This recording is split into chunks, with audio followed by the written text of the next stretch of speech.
Welcome to this episode of the Crimsafe Endurance Countdown.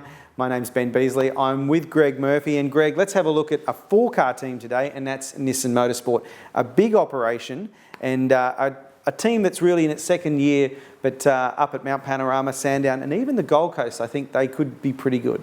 Yeah, huge shift for those guys. I mean, we've seen some incredibly good performances of late, which has been a big improvement, sort of a sudden improvement. So clearly still a lot of development going on there, but you're right, four-car team, massive operation down there in Melbourne. The amount of effort that goes in there is just huge. They've got a lot of people doing a lot of work, and it's impressive to see, the steps they have taken. We saw a pole position for James Moffat at Ipswich a while back.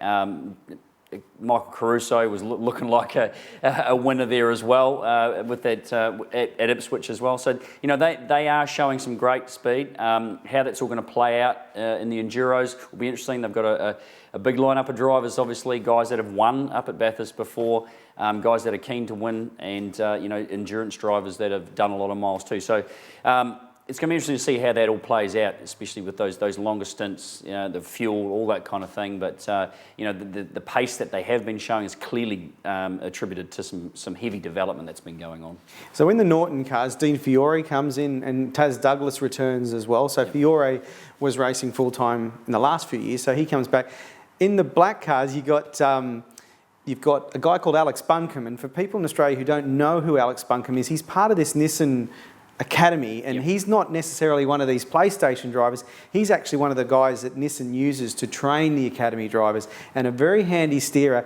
And he's had a little bit of practice up at Bathurst. He did the 12-hour. Unfortunately, only did the practice in the 12-hour because the car had an accident early, not with him behind the wheel early in the race, but a guy who obviously brings some really good international pedigree. Yeah, and it keeps it interesting bringing these guys in and giving them a chance. I mean, we've had a few roll through V8 supercars in the last little while, but it is going to be a challenge for him to step into this car with limited amount of miles and then apply that at Bathurst, regardless of the fact that he drove a GTR around there in practice. He didn't get a lot of laps. It's going to be very different and very challenging for him.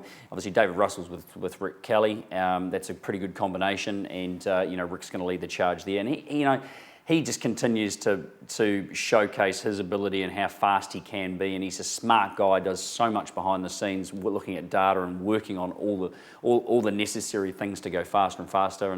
And so anything's possible there. And as I said, lots of development going on. So I expect them to show themselves a little bit better than what we saw last year for sure. Well, let's hear from Todd Kelly and also Alex Buncombe, who also got some time aboard the Nissan earlier this year at Eastern Creek. Todd, obviously second year now of this program with the Nissans. First part of the year has been pretty challenging. What have you made of it?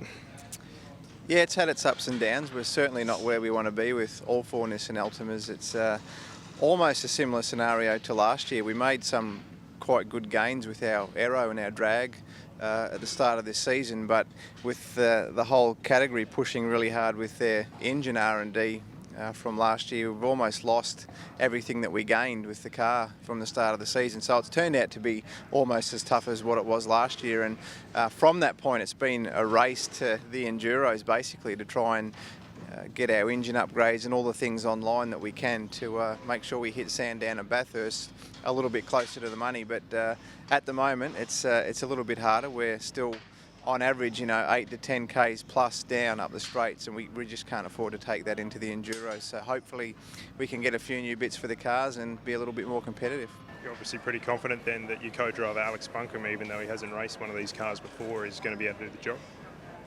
Yeah, well, Alex came over and actually did a few laps at Eastern Creek at the test day, and he's driven a lot of really fast cars, like all of those guys we had over for the Gold Coast round in previous years, the international guys that do drive around at 350 and 400 k an hour with big downforce type race cars. They generally hop in our cars and find them very easy to drive, and he jumped straight in, and he was within half a second or a few tenths towards the end of the day there at Eastern Creek, and that's a pretty grunty sort of track where you have to carry a bit of speed in and some good braking areas. So that was a good eye-opener to what he's capable of. And I know that he hasn't seen Sandown or the Gold Coast, but he has done laps at Bathurst in a GDR a lot faster than what we'll be going around that place. So, he's one of those top professional global drivers, and I've got a lot of confidence in him and really look forward to seeing what he can do in our cars.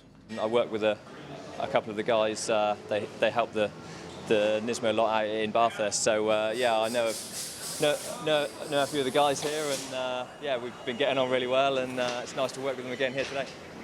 But coming out to Bathurst and running with his team, you'd have, hey, book my ticket.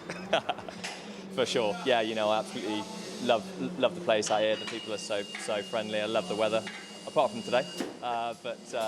It's a great place to be. Looks like a fantastic championship. A lot of nice cars and drivers. So really looking forward to getting behind the wheel of the Nissan Ultima. Well, that's the Nissan lineup who will take part in the Pirtek Enduro Cup. Stay tuned to the Crimsafe Endurance Countdown here at speedcafe.com as we continue to count down all the teams that will take on these big races.